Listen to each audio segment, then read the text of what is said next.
Investment in securities market are subject to market risks. Read all the related documents carefully before investing. बढ़ के तूफान को आगोश में ले ले अपनी, बढ़ के तूफान को आगोश में ले ले अपनी, डूबने वाले तेरे हाथ से साहिल तो गया।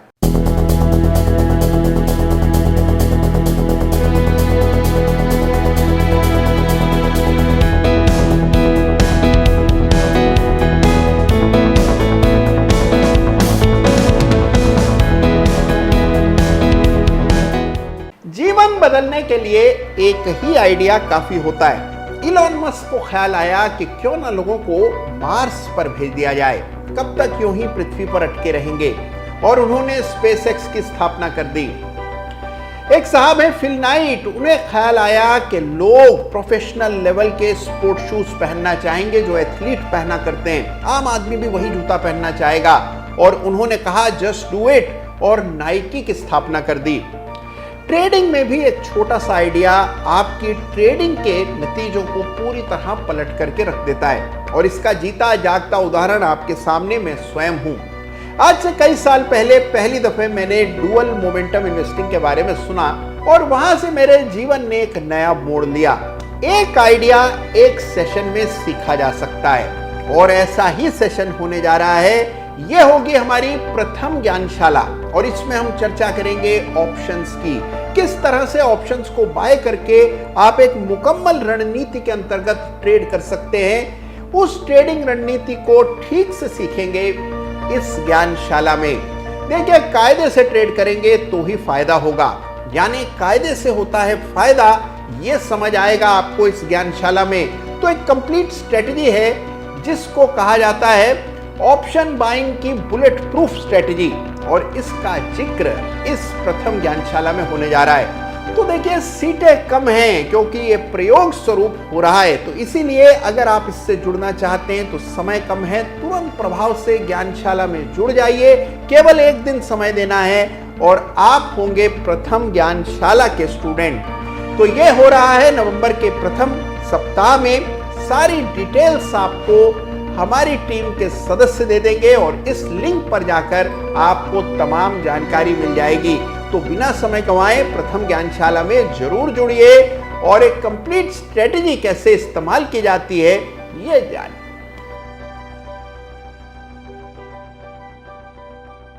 नमस्कार, जय Shri Ram. Chart of the week के एक बिल्कुल ब्रांड न्यू एडिशन में आप सभी का हृदय की गहराइयों से स्वागत है। देखिए, आगे बढ़ने से पहले हमेशा की तरह मेरा कर्तव्य है आपको याद दिलाना कि जिस किसी चार्ट का भी जिक्र चार्ट ऑफ द वीक में हर सप्ताह हम करते हैं, किसी में भी मेरी कोई भी खरीदारी या बेचने की राय नहीं होती है। जिस चार्ट पर कुछ सीखने योग्य होता है, कुछ ऐसा होता है जिसको देखकर आपका एनालिसिस सुधर सकता है, केवल उन्हीं चार्ट्स का जिक्र हर सप्ताह नियम अनुसार चार्ट ऑफ द वीक में होता है। तो इस सप्ताह भी बहुत ही इंटरेस्टिंग चार्ट्स लेकर के मैं आपके सामने हाजिर हुआ हूं। तो आइए बिना समय गंवाए इस सप्ताह के चार्ट्स देखते हैं। इस सप्ताह बड़ी खबर आ रही है इजराइल से, जहां फिलिस्तीन और इजराइल के बीच में फिर एक बार वितंडा खड़ा हो गया है, और इसका सीधा सीधा असर वहां के शेयर बाजार पर पड़ता नजर आ रहा है। तो आइए इस सप्ताह के चार्ट ऑफ द वीक में इस समय के सबसे इंपॉर्टेंट चार्ट को देखते हैं, और वो है इजराइल के इंडेक्स का चार्ट। जी हां, शायद ही कभी आपने इजरायली इंडेक्स के चार्ट को देखा हो, तो आज देखिए। तो यह है सामने इजराइल के इंडेक्स का चार्ट। जी हां, TA125 ये है इजराइल का इंडेक्स, और ये आपके सामने इस इंडेक्स का चार्ट। बड़ा गैप बना, और इस सप्ताह भीषण गिरावट आते हुए हमने देखी, और जाहिर सी बात है जब इतना बड़ा हमला देश पर हो जाए तो उस देश के बाजारों में तो भीषण गिरावट आना तय बात है। लेकिन अच्छी बात यह है कि एक बड़ा सपोर्ट अभी भी इस इंडेक्स होल्ड कर रहा है। सपोर्ट की रेखा मैंने चार्ट पर अंकित की है। ये जो बड़ा गैप बना है इसको रनअवे गैप कहते हैं, यानी अगर 1684 का ये अहम सपोर्ट भंग हो जाता है, टूट जाता है, और ये जंग और गहराती है, तो आप देखते हैं कि बड़ी गिरावट के लिए वहां के लोगों को तैयार होना चाहिए। लेकिन 1684 का लेवल जो पहले रेजिस्टेंस था, अब सपोर्ट की भूमिका में आपको चार्ट पर नजर आता है। यह लेवल अगर होल्ड हुआ तो यहां पर आपको एक कंसोलिडेशन देखने को मिलेगा जो महीनों सालों चल सकता है और उसके बाद अंततोगत्वा वापस से तेजी बनते हुए दिखेगी। और यह है इजराइल के बाजार का इंडेक्स TA125, जिसका चार्ट आपको आज इस एपिसोड के बाद जरूर देखना है। तो देखिए, यही तो बात शेयर बाजार की बहुत इंटरेस्टिंग है कि दुनिया में कहीं कुछ भी हो उससे जुड़ा चार्ट आप जरूर स्टडी कर सकते हैं। तो यह है इजराइल के इंडेक्स का चार्ट। और अब आइए इस सप्ताह का पैटर्न ऑफ द वीक देखते हैं। तो यह है पैटर्न ऑफ द वीक, यानी कि डबल टॉप पैटर्न, जो कि इस सप्ताह दिखाई दिया ICICI प्रू लाइफ के वीकली चार्ट पर। जी हाँ, यह पैटर्न ऐसा है जिससे डेफिनेटली आपका कभी ना कभी साक्षात्कार जरूर हुआ होगा। बहुत कॉमन पैटर्न है, बावजूद इसके बहुत ही कारगर पैटर्न है। तो ICICI प्रू लाइफ के चार्ट पर डबल टॉप पैटर्न बन रहा है। देखिए, आपके सामने बड़ा ब्रेकडाउन इस सप्ताह चार्ट पर आता हुआ दिख रहा है।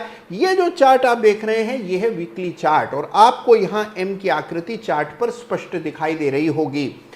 ये वीकली चार्ट का ब्रेकडाउन आता हुआ दिख रहा है और आप देख रहे हैं कि कहां से नीचे के लेवल से एक अच्छी तेजी 400 रुपए के स्तरों से बनी थी ICICI प्रू लाइफ में, और अब ये डबल टॉप पैटर्न चार्ट पर बनता हुआ विकसित होता हुआ नजर आ रहा है। तो यह है इस सप्ताह का पैटर्न ऑफ द वीक, यानी डबल टॉप पैटर्न, जो कि ICICI प्रू लाइफ के चार्ट पर बनता दिख रहा है। और अब आते हैं एक और पैटर्न की बात करते हैं, क्योंकि इस सप्ताह chart of the week runners up में भी एक बहुत ही विशेष पैटर्न बनता दिख रहा है।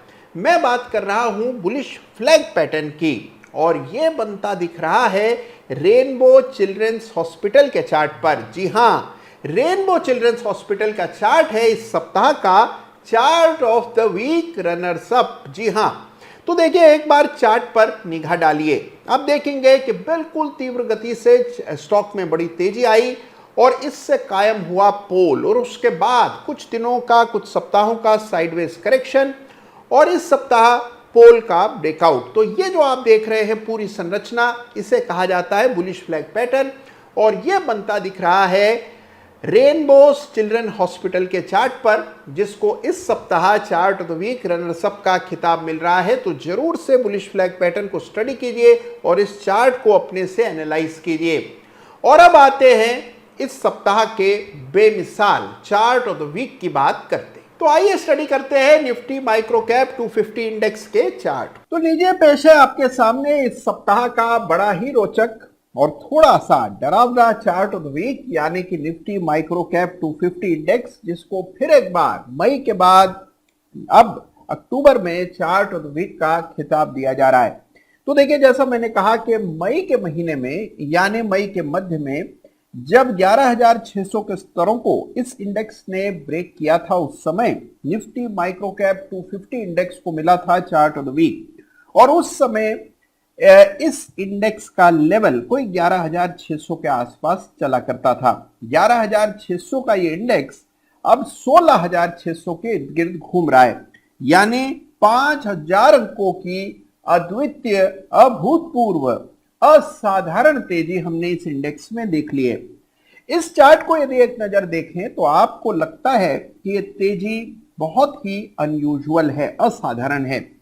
तो इस चार्ट को देखकर थोड़ा सा संकोच करना, थोड़ा संयम बरतना जरूरी हो जाता है, और यही वजह है कि इस चार्ट को देख लेने के बाद पूरे सप्ताह इसी चार्ट के विषय में मैं सोचता रहा, और इसीलिए इस चार्ट को इस सप्ताह चार्ट ऑफ द वीक का खिताब दिया जा रहा है। तो आप भी गौर से इस चार्ट को देखिए और समझिए कि किस तरह की बड़ी तेजी, असाधारण तेजी इस इंडेक्स में देखने को मिली है। 5,000 अंकों की तेजी 11,000 के इंडेक्स पर बड़ा मायने रखती है, और वो भी कुछ महीनों में ही इंडेक्स पे इतनी बड़ी तेजी आते हुए देखी, यानी माइक्रो कैप छोटे शेयर्स में बड़ी तेजी बन रही है। देखिए, अब इस तेजी की उम्मीद लगा रहे थे हम मई के महीने में, और अगर आपने चार्ट ऑफ द वीक जरूर से देखा होता तो आपको पता होता कि तेजी कहां बनने वाली है। उसके बाद तेजी बनी, और क्या खूब बनी। लेकिन अब इस चार्ट को देखकर क्या करना चाहिए? दूसरी बात, कई बार ऐसे चार्ट हमारे हाथ लगते हैं जहां हमारी उम्मीद, हमारी हर अनुमान से ज्यादा बड़ी तेजी बन जाती है। तो वहां क्या किया जाए, कैसे स्तरों का आकलन, गणना की जाती है? तो आइए इसको समझते हैं आज के चार्ट ऑफ द वीक में। अब देखिए, सबसे पहले अगर आप यहां फिबोनाची डालते, यानी इस तरह जब आप फिबोनाची डालते हैं तो 423.6% का भी लेवल यानी 15,000 के स्तरों को भी ये इंडेक्स पार कर चुका है। तो देखिए अब इस तरह के इंडेक्स में इस तरह के चार्ट पर क्या किया जाना चाहिए, आइए समझते हैं। सबसे पहले एक मेजर लाइन चार्ट पर अंकित करें। यह रेखा कुल मिलाकर 423.6% फिबोनाची स्तर यानी कि 15,700 के इर्द गिर्द आपको डालनी है। यह लेवल इस इंडेक्स के लिए सबसे अधिक महत्व रखता है। जैसे ही इस स्तर के नीचे वीकली क्लोज आता हुआ आपको चार्ट पर नजर आएगा, मान करके चलिए कि फिलहाल के लिए इस तेजी का करेक्शन शुरू हो चुका है। हर तेजी के बाद करेक्शन आमतौर पर आता है और जिस अनुपात में तेजी बनी है आमतौर पर उसी अनुपात में आपको करेक्शन भी देखने को मिलता है। तो अगर इस चार्ट पर भी सिमेट्री बनी रहती है तो फिर इसी अनुपात में ठीक ठाक साइजेबल करेक्शन आने की संभावना से आप इनकार नहीं कर सकते और इसीलिए ये रेखा डाल लेना आपके हित में है। ये रेखा 15,700 15,670 के आसपास है और इस लाइन को डाल लेने से आपको पता लगता है कि किस स्तर के नीचे आपको यह मानना है कि ये जो बड़ा इंटरमीडिएट अपट्रेंड चला है ये करेक्शन के लिए ड्यू हो रहा है।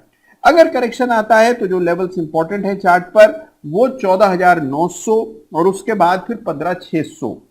उम्मीद ये करनी चाहिए कि कोई बड़ा करेक्शन नहीं आएगा, लेकिन फिर भी जिस तरह से जिस गति से प्राइस ऊपर गया है उसी तरह का तीव्र लेकिन कम अवधि का करेक्शन बिल्कुल चार्ट पर मुमकिन दिखता है।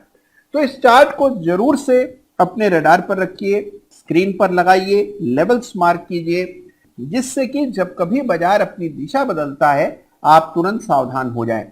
अब देखिए अगर मान लीजिए करेक्शन इस स्तर पर नहीं आता और यहां से भी और तेजी बनती है तो ये तेजी इस चार्ट पर कहां तक प्राइस को ले जा सकती है, आइए उसका भी एक आकलन करते हैं। और उसके लिए जो हल्का सा करेक्शन कुछ सप्ताह पहले आया था इस पर इस तरह से फिबोनाची एक्सटेंशन डाल देते हैं। जब आप चार्ट के लेवल्स को एडजस्ट करते हैं तो आप पाते हैं कि 17,000 के ऊपर या फिर 18,000 तक भी इस इंडेक्स के जाने की संभावना फिबोनाची एक्सटेंशन के आधार पर निकल करके आती है। तो ये लेवल्स चार्ट पर अंकित कर लें जिससे आपके सामने पूरी क्लैरिटी हो कि इस इंडेक्स में क्या कुछ मुमकिन है और किस तरह से इस तरह की बड़ी तेजी के बाद इंडेक्स का एनालिसिस किया जाता है। ये भी आज के इस विशेष वीडियो में आपने जान लिया। तो देखा आपने कि कैसी असाधारण बिल्कुल अनयूजुअल तेजी इस इंडेक्स पर आती हुई दिखाई दी और आपने देखा कि कैसे फिबोनाची के इस्तेमाल से आपकी सारी टेंशन्स दूर हो जाती हैं। चाहे चार्ट पर कैसी भी तेजी रही हो, अगर आपने लेवल्स ठीक से मार्क किए हैं तो फिर आपको डरने की जरूरत नहीं होती। और यही काम हमने निफ्टी माइक्रो कैप 250 के चार्ट पर किया। अगर आप भी किसी ऐसे चार्ट से जूझ रहे हैं जहां आपके अनुमान और उम्मीदों से ज्यादा बड़ी तेजी बन गई हो और अब आपको चिंता सता रही हो कि कहीं अचानक से इसमें बड़ी गिरावट तो नहीं आ जाएगी, तो तुरंत प्रभाव से इसी टेक्निक का इस्तेमाल करके वहां पर भी रेखांकन कीजिए। तो यह है इस सप्ताह का सबसे रोचक सबसे इंटरेस्टिंग चार्ट यानी कि निफ्टी माइक्रो कैप 250 इंडेक्स, जिसको इस सप्ताह फिर एक बार चार्ट ऑफ द वीक का खिताब मिल रहा है। देखिए चार्ट ऑफ द वीक का खिताब देने का एक ही उद्देश्य होता है कि वो चार्ट दोबारा से आपकी मेमोरी में आ जाए, उसको फिर से आप स्टडी करें, 2-5 मिनट उस चार्ट पर लगाएं और उससे कुछ नया लेकर के जाएं, कुछ नया सीख करके जाएं। तो यह है इस सप्ताह के सबसे इंटरेस्टिंग चार्ट्स और मैं उम्मीद कर रहा हूं कि इन तमाम चार्ट्स को जिनकी चर्चा आज चार्ट ऑफ द वीक में हुई है, फिर चाहे वो इजराइल के इंडेक्स का चार्ट हो या निफ्टी माइक्रो कैप 250 का चार्ट हो, उसे आप जरूर 2-5 मिनट लगाकर स्टडी करेंगे और यही मकसद है चार्ट ऑफ द वीक का। इसे अपनी आदत बना लीजिए, हर सप्ताह चार्ट ऑफ द वीक देखिए और फिर उसमें बताए गए चार्ट्स को स्टडी कीजिए, जो उससे नया सीखा उसे अपने चार्ट्स पर लगाने का काम कीजिए और ऐसे सुधरता है एनालिसिस। ख्याल रखिएगा अपना और कैसा भी बाजार हो विचलित मत होइएगा। लेवल्स अगर आपने ठीक से अंकित किए हैं तो परेशानी की कोई वजह नहीं है। धन्यवाद आपका। जय हिंद, जय भारत।